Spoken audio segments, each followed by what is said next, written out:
The best actor Oscar goes to Timothee Chalamet அப்படின்னு நினச்சிட்டு இருந்தேன். திமித்தி நேஷன், திமித்தி ஃபேன்ஸ்க்கு ஒரு ஏமாற்றம். அதெல்லாம் இல்லை, ஆஸ்கர் போச்சு.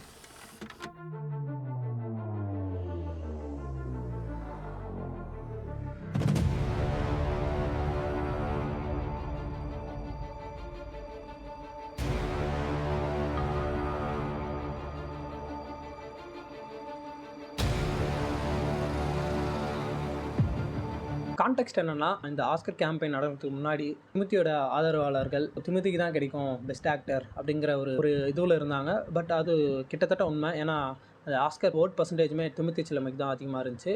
அடுத்ததாக தான் மைக்கேல் பி ஜார்டனுக்கு இருந்துச்சு.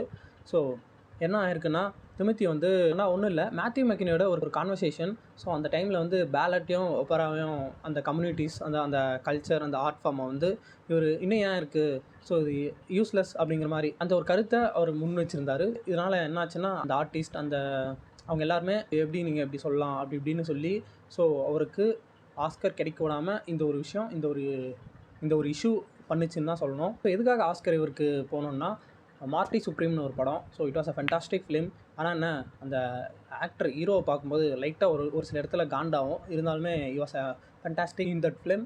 ஸோ படம் பூராவுமே அந்த வியர்டான சுச்சுவேஷன்ஸ் தான் நிறைய இருக்கும் படம் ஃபுல்லாகவே. ஆனால் இது ஒரு ட்ரீம் பிக் அப்படிங்கிற ஒரு தீம், அந்த கான்டெக்ஸ்ட்டை கொண்டு போகிற ஒரு படம். இருந்தாலுமே வேர்ல்டை செட் பண்ண விதம் வந்து கொஞ்சம் வீடாக இருக்கும். ஆனால் அந்த இடத்துலையுமே வந்து மார்ட்டிங்கிற அந்த ஒரு கேரக்டர் வந்து ரொம்ப வீடஸ்ட்டாக பர்ஃபார்ம் பண்ணி போயிட்டுருப்பான்.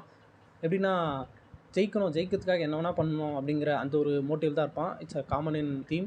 ஸோ ஜெயிக்கணும்னு நினைக்கிற எல்லா படத்துலையும் இந்த மாதிரி தான் இருக்கும். ஆனால் இந்த இடத்துல என்ன நடக்கும்னா, அவனுக்கு மெயின் குறிக்கோள் ஒரு இடத்துல தோற்றுருவான். எண்டோ கிட்ட தோற்றுருவான். ஜாப்பனீஸ் வீரன் டேபிள் டென்னிஸில் தோற்றுருவான். திரும்ப அவனை ஜெயிக்கணும் அப்படின்னு தான் பார்ப்பான். அந்த டோர்னமெண்ட்டு ஜெயிக்கணும்லாம் பார்க்க மாட்டான்.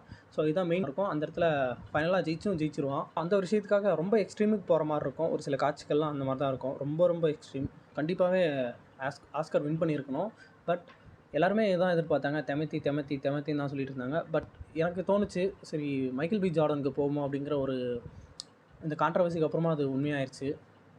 மைக்கேல் பி ஜார்டன் தான் வின் பண்ணது. ஸோ தெமத்தி செலமைக்கு ஆஸ்கர் போச்சு.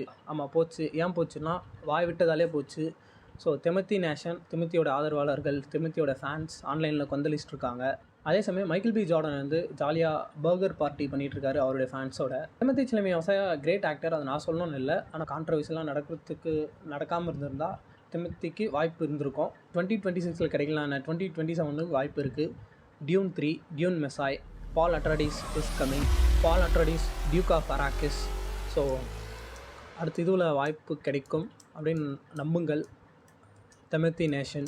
என் பாயிண்ட் இவ்வளோ தான். எது நடந்ததோ அது நடந்துடுச்சு. ஸோ அடுத்த ஆஸ்கர்ஸ் தான் மேபி வாய இருந்தால் கிடைக்கலாம்.